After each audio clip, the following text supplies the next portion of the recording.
चाय की लत या चाय की आदत छुड़ाने के विषय में एक प्रश्न आया कि मुझे चाय की एडिक्शन है और मैं उससे बाहर आना चाहता हूँ। तो चाय कॉफ़ी यह एक लत है, यह एक आदत है। हाँ, अवश्य इससे थोड़ा बहुत यानी कि एक ये प्रेरक है, मोटिवेशनल है, या एक प्रकार से उत्तेजना भी थोड़ी सी जगाता है। लेकिन जहाँ तक शील की बात है, चाय के विषय में या कॉफ़ी के विषय में ऐसा कुछ नहीं कहा गया है। सिर्फ नशीले पदार्थों में तंबाकू और बाकी गांजा, चरस, वाइन या इस प्रकार के पदार्थों का चयन किया गया है। तो यह एक लत या आदत ऐसा हम इसे कह सकते हैं। इसे नशा या व्यसन भी कह सकते हैं, लेकिन नशा नहीं कह सकते। तो उससे भिन्न करके हम इसे देखेंगे। नशे के विषय में डॉक्टर R.M. चोखानी साहब ने भी लिखा है, जो टीचर भी है विपश्यना के।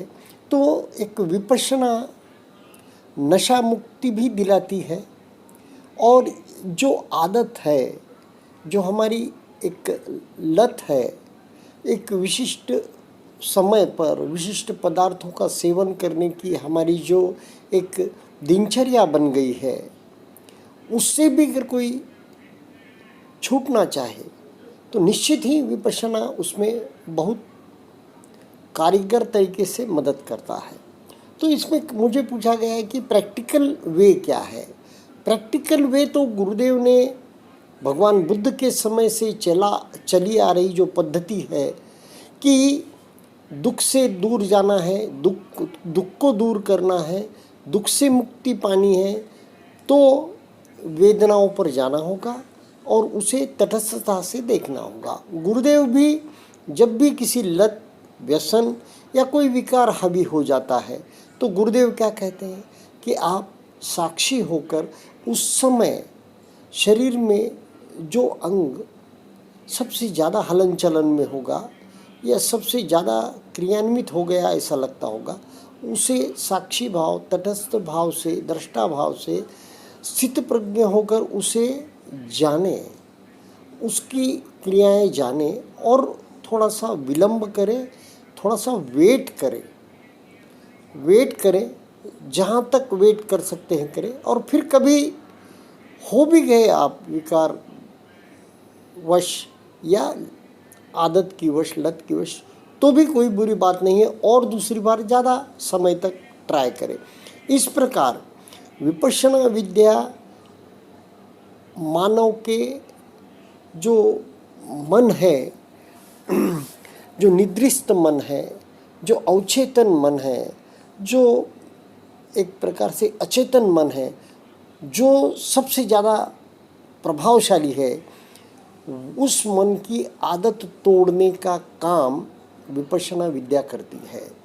एक तो हमारा होता है प्रज्ञावान मन या जो जागरूक मन, सजग मन, इसका क्षेत्र बहुत छोटा होता है, और जो अचेतन मन है उसका क्षेत्र, अर्धचेतन मन है उसका क्षेत्र विशाल होता है, और उसकी ताकत अनिवार्य यानी कि उसकी ताकत का कोई अपरिमित होती है, उसकी कोई सीमा नहीं है। क्यों? अब जाने। सचमुच यह जो प्रज्ञावान मन है, जो सारा बुद्धि कहें जिसे, जो यह ठीक है, यह समाज के अनुकूल है, प्रथा के अनुकूल है, यह आज की समाज की चाल रीतियों के अनुरूप है, यह नियम के अनुसार है, ये कायदे के अनुसार है, ये विधि के अनुसार है, ये निसर्ग के अनुसार है, इसका वह कॉन्शियस माइंड आपको हर बार छोटा सा धक्का देते रहता है, कॉन्शियस माइंड रिमाइंड करते रहता है। पर ये जो अचेतन मन है वह बहुत गहरा है, बहुत विशाल है। तो वह कैसे बना है? संज्ञा बार बार तुलना करती है, और संस्कार क्या है? अनेक जन्मों से, अनेक बार उस अनुभव से हम गुजरे हैं, तब हमने वह संग्रहित किया है। या तो उस अनुभव के विषय में हमने संग्रह किया है कि प्रिय है, प्रिय है, सुखद है, यह मुझे चाहिए, स्वार्थवश या विकारों के वश, यह विकार ही विकार उसमें भरे पड़े हैं अनंत जन्मों के, तो वह विकारवश, लोभवश, उस एक विशेष संवेदना की आतुरता से, तृष्णा से वह मन तभी एकदम एक्शन में आ जाता है, एक्शन मोड में। और वह जो कॉन्शियस मन है जो कहता है ये ठीक नहीं है, उसकी न मानते हुए 90% या 95% जो ये अचेतन मन है आक्रमण करके आदमी की सारी इंद्रियों को उसके अनुसार मनोवांछित, जिसे कहते अचेतन मन के मनोवांछित कार्य करने लगाता है। तो विपश्यना विद्या ही हमें हर परिस्थिति के लिए, व्यक्ति के लिए, घटना के लिए साक्षी भाव पैदा करने की एक आदत बना देती है। तो संज्ञा को वो प्रज्ञा में परिवर्तित करती है, यानी कि अचेतन मन का क्षेत्र कम करती है, तो उसका प्रभाव भी कम होता है, उसका बल क्षीण हो जाता है, और जो जागरूक मन है उसका प्रभाव और क्षेत्र बढ़ने लगता है। तो ऑटोमेटिक हमारा इंद्रियां ये जागरूक मन के अधीन हो जाने लगती है और उसके अनुसार चलने, शील समाधि प्रज्ञा में चलने लगती है। तो यह हुआ अचेतन मन और उसके बारे में। तो नशीले पदार्थों का भी जो सेवन है उस विषय में अब मेडिकल में दवाइयाँ भी है और विपश्यना विद्या है, लेकिन इसके अंदर आने के लिए आपको आवश्यक है कुछ दिन के लिए आप नशीले पदार्थों के सेवन से विरत रहें। तो हम बात चाय और कॉफ़ी तक कर रहे थे, भोजन कर रहे हैं, समय पर भोजन भी होना, भोजन से भी ग्लूकोज निर्माण होता है और एक उत्प्रेरक या प्रेरणा मिलती है या उससे उत्तेजना मिलती है, पानी पियो, कुछ भी रहो। मगर ये चाय को या कॉफ़ी को उतना निषिद्ध नहीं माना गया है। फिर भी अगर इसे आप एक प्रकार की लत या एक प्रकार का आप उसे व्यसन मानते होंगे, एक प्रकार का उसे आपकी आदत मानते होंगे, वो ठीक नहीं लगती होंगी आपको। आज के प्रचार में, आज के जनजीवन में यह कॉमन बात हो गई, कहीं भी जाए तो चाय की ऑफ़र होती है। तो इसी तरह आप ऐसा मानते होंगे और उस पर आपको काम करना होगा, तो गुरुदेव ने बताया वह मार्ग है। और दूसरी बात यह भी है, विपश्यना ध्यान साधना में सम्मा दिट्ठी, सम्मा संकल्पो, तो फिर आपका संकल्प प्रबल होना चाहिए। अच्छा संकल्प है कि नहीं, मुझे चाय नहीं पीना, मुझे कॉफ़ी नहीं पीना। क्यों कि आप विशिष्ट समय पर अगर उसके अधीन हो जाते होंगे। अब मैं भी चाय पीता हूँ, लेकिन मुझे आवश्यकता नहीं होती। जहाँ समझो नहीं है, मैं नहीं भी चाय पीता हूँ। जहाँ सवेरे उठा हूँ और चाय नहीं मिली तो भी मुझे कुछ नहीं लगता, मिल गई तो पी लेता हूँ, और तो फिर ये व्यसन में नहीं आता, ये आदत पे नहीं आता, ये लत में नहीं आता। अगर आप उसके प्रभाव में आ जा रहे होंगे, चाय नहीं मिली सवेरे, आपका सर दर्द हो रहा, विशिष्ट प्रकार की ही चाय चाहिए, अमुक समय ही चाहिए, ऐसी ही चाहिए, और वो चाय नहीं पी तो आपका शरीर आपके रोज़ के जीवन यापन के कार्य बराबर नहीं कर सक रहा होगा। आप उसके एक शिकार हो गए होंगे चाय के, कॉफ़ी के। तो फिर यह निश्चित एक लत है, यह एक आदत है, इससे छुटकारा पाना आवश्यक है। क्योंकि किसी भी चीज़ के हम परवश न हो जाए। विपश्यना स्वावलंबी बनाती है। हमारा ध्यान साधना में मन इतना हमारा सक्षम, प्रबल बनना चाहिए कि हम बिल्कुल स्वावलंबी रहें, हम परावलंबी नहीं रहे, पराश्रित नहीं रहे। तो चाय और कॉफ़ी भी है पराश्रित होना हुआ। तो इसलिए क्या करना होगा, सम्मा संकल्पो, हमारा संकल्प दृढ़ संकल्प करना होगा। जैसा शील पालन करूँगा ही, समाधि लगाऊंगा ही, ऐसे जो समाधि लगाऊंगा यानी कि हम जो आनापान में श्वासों को देखते हैं, शरीर की संवेदनाओं को विपश्यना में देखते हैं, वो पक्का करूँगा। अधिष्ठान, उस अधिष्ठान पक्का होता गया तो मन और सबल होते जाएगा और आपका संकल्प पक्का होते जाएगा। उसके बाद एक दूसरी चीज़ आती है, सम्मा संकल्प के बाद सम्मा दिट्ठी। तो आपको सम्मा दिट्ठी भी डेवलप करना पड़ेगी कि चाय की बुराइयाँ क्या क्या है। एक नंबर, मुझे वो परवश बना दे रही है, विशिष्ट समय पर मैं नहीं लूँ तो मैं एक गलित गात्र हो जा रहा हूँ, या मैं मेरे कार्य ठीक तरह से नहीं कर रहा हूँ, तो फिर मुझे यह चाय से छुटकारा लेना है।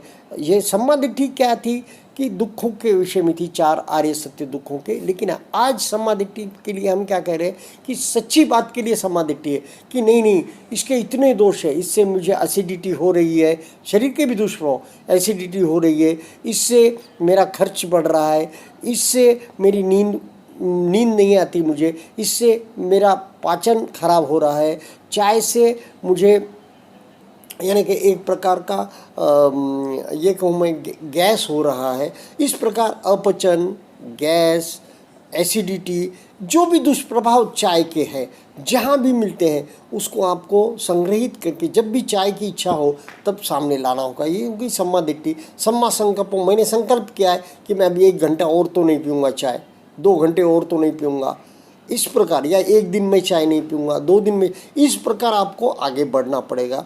क्यों कि ये सत्य आधारित बातें हम कर रहे हैं, सम्मादिट्ठी वगैरह कल्पना आधारित नहीं है। कैसा कि जब भगवान बुद्ध के समय भगवान ने क्या किया, धातु मनसिकार पब्बम, और दूसरा क्या किया, नवसिवतिक पब्बन, और क्या किया, ये अयोनिसो मनसिकार पब्बम, यानी कि प्रतिकूल मनसिकार पब्बम। किस लिए किया कि ऐस चाय नहीं, नशा क्या है, आश्रव है, तो तृष्णा जगाता है और मन में कामना जगाता है। तो यह नशा विकारों का भी होता है, ये सिर्फ बाह्य पदार्थों का, वाइन का, दारू का ही नहीं, विकारों का भी होता है। तो विकारों का नशा जब होता है तो सबसे बड़ा गुरुदेव कहते हैं कि अनंत जन्मों से जिसकी कारण हमारी उत्पत्ति हुई, इसी काम वासना का होता है। तो उस काम वासना को भी क्या करना चाहिए, धातु मनसिकार पब्बम। पहला कि शरीर में क्या है, शरीर में हड्डियां हैं, मांस है, और क्या है, तरल खून है, और गैसेस है, बदबू है। तो इस प्रकार धातु, पृथ्वी धातु है, जल है, यानी कि खून वगैरह, पृथ्वी धातु में हड्डी है, मांस है। तो इस प्रकार हम हड्डियों का, मांस का, अंदर का ढांचा देखते जाएं कि मेरे शरीर में है क्या। ऐसे अशुचि है, अशुचि, शुचि का है। उसी प्रकार अमानसिक, प्रतिकूल मानसिकार पब्बम में भी क्या कहा है कि शरीर क्या है, नाखून है, बाल है, शरीर के यानी कि सिर के सिरे से लगा के पैर के नाखूनों तक कहाँ क्या अच्छा है, चमड़ी है, चमड़ी तोड़ के दी, क्या अच्छा है, अंदर क्या है, ऐसा कहा गया। फिर उससे भी नहीं, अगर विकारों से मुक्ति हुई, काम विकार से मुक्ति, तो स्मशान में, कच्चे स्मशानों में मुर्दे को जाके देखो, अर्ध जले मुर्दे को देखो, जले हुए मुर्दे को देखो, राख को देखो, या पशु पक्षियों ने खाए हुए मुर्दे को। इस प्रकार उसे एक काम विकार के नशे से बाहर लाया जाता था। तो उसी प्रकार हम, हमारे जो चाय का नशा है या और किसी प्रकार का नशा है, उसलिए भी हम इसका आधार ले सकते हैं कि भाई इसकी बुराइयां क्या क्या है, इससे मेरे शरीर पे दुष्प्रभाव क्या क्या हो रहे हैं, मेरे दांत खराब हो रहे हैं, इस प्रकार आंत खराब हो रही है, चमड़ी का कलर काला हो रहा है। ऐसे हम मन को सम्मादिट्ठी पर लाए और उस पर विचार करें। तो देखो, मुझे जो कल्याणी माता जी की मैं बात कर रहा था, जिन्हें सारा शरीर पे गठिया था, जिसे रूमेटिक आर्थराइटिस कहते हैं, तो कुछ 8-15 दिन का शिविर करने के बाद उनका शरीर रिलैक्स होते गया, ढीला होते गया, तो ऑटोमेटिक खुल गया और वह गठिया चले गया। तो वह मुझे पूछ रही थी कि भाई साहब, मुझे नहीं, क्या ध्यान को बैठती हूँ ना, तो बाह्य दृष्टि, गुरुजी भी कहते हैं ना कि अनेकों को बाह्य दृष्टिक्षेप होने लगता है कि शरीर का ढांचा दिख रहा है, हड्डियां दिख रही है, मांस के लोथड़े दिख रहे हैं, कट कट के मांस के लोथड़े गिर रहे हैं, खून दिख रहा है। इस प्रकार बाह्य प्रक्षेपण हो जाता है ध्यान में, जैसा दिव्य ज्योति वगैरह का दर्शन होता है, शरीर का भी अंदर का दर्शन होने लगता है। यहाँ तक कहा गया है कि पहले जो यह शरीर हो, ब्रह्मांड हो, या आकाश गंगाएं हो, या यह विस्तृत पूरा अवकाश हो, इसका भी क्या होता था कि लोग ऋषि, गुरुदेव कहते हैं ना, रुत की गवेषणा करते थे, उन्हें ऋषि कहते थे, यानी कि वे पूरे साइंटिस्ट होते थे, गुरुदेव कहते। तो ध्यान द्वारा वह व्यक्ति ध्यान कर करके अंदर की सच्चाइयों को देखता था, कौन सी नस नाड़ी है, 72,000 नाड़ियाँ हैं, कहाँ 7 चक्र है, चक्र बोले कि वाइटल पॉइंट्स, 2-4 नसें जहाँ से एक साथ जा रही हो, नसों का जंजाल जहाँ से फैल रहा हो, एक चौरस्ता उस जगह का जहाँ से नसें बार बार जा रही हो, बहुत सी नसें जा रही हो। तो ऐसे सप्त चक्र या वो जो कुंडलिनी शक्ति, क्यों स्पाइनल कॉर्ड को इतना महत्व क्यों दिया गया, वहाँ से सारे संदेश प्रसारित होते हैं ना, मेंदू से हमारे मस्तिष्क से लगा के सारे शरीर में। वहाँ की कोई भी नस दब जाए तो हमें उस अंग का पैरालिसिस हो जाए, इस प्रकार। तो यह जो देखा गया बाहर का ज्ञान, भूगर्भ का ज्ञान, जो जाना गया वनस्पतियों का ज्ञान, तो हमें यह ज्ञान ध्यान द्वारा मिल सकता है, ऐसा ऋषि कहते थे। अंदर की पूरी, पहले तो मरे हुए मुर्दे को भी काट कर उसके अंदर क्या क्या है नहीं देखते थे, लेकिन जो जो उन्होंने कहा अंदर क्या क्या है वह सभी हमें वैसा मिलता है। मुर्दे के अंदर नाड़ियाँ, नस नाड़ियाँ, आज का विज्ञान भी नहीं ढूंढ पाया, वह भी पहले के आयुर्वेदिक शास्त्र में लिखा हुआ है कि यहाँ ये है, इस प्रकार। तो यह बातें जो हैं ज्ञान, तो विपश्ची साधक भी उसकी दृष्टि इतनी छेदन भेदन वाली हो जाती है, विघटन विश्लेषण वाली हो जाती है, अपने सारे शरीर का, मानस का भी वह अध्ययन कर लेता है, बाहर के चीज़ों का भी, जो चीज़, जो वनस्पति, जो वस्तु उसे दिखी तो वह योग्य है अयोग्य है, कोई व्यक्ति भी दिखा कि वह किस काम का है, कैसा है, उसके विषय में बिल्कुल वह एक दृष्टिक्षेप में जानने लगता है। उस व्यक्ति के प्रति या किसी वस्तु के प्रति या किसी परिस्थिति के प्रति निगेटिविटी नहीं, उसके प्रति वह प्रतिकार की भावना से नहीं जागता या उसके प्रति घृणा के बात से नहीं जागता, उसमें जो भी है उसे दिखाई देता है, तो वह उसे किस प्रकार योग्य प्रकार हैंडल करना, उसको किस प्रकार से उपयोगी बनाना, वह वो देखता है और उस प्रकार से उसका उपयोग लेता है।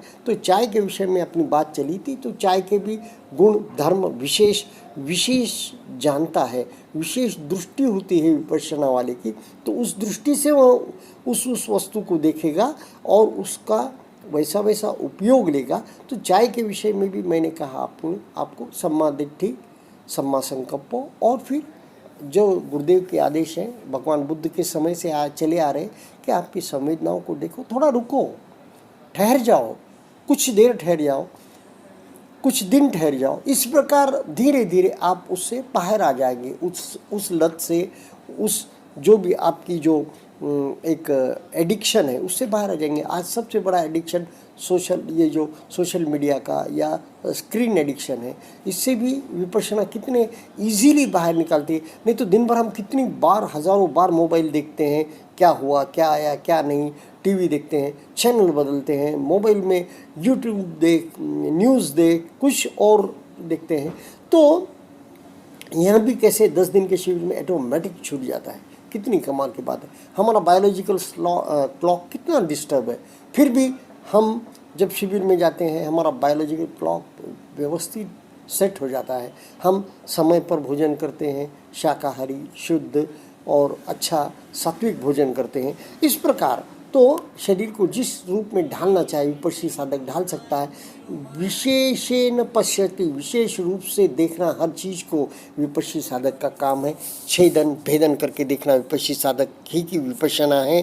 इतना कहकर मैं इसी सब्जेक्ट को यहाँ पर विराम देता हूँ। धन्यवाद।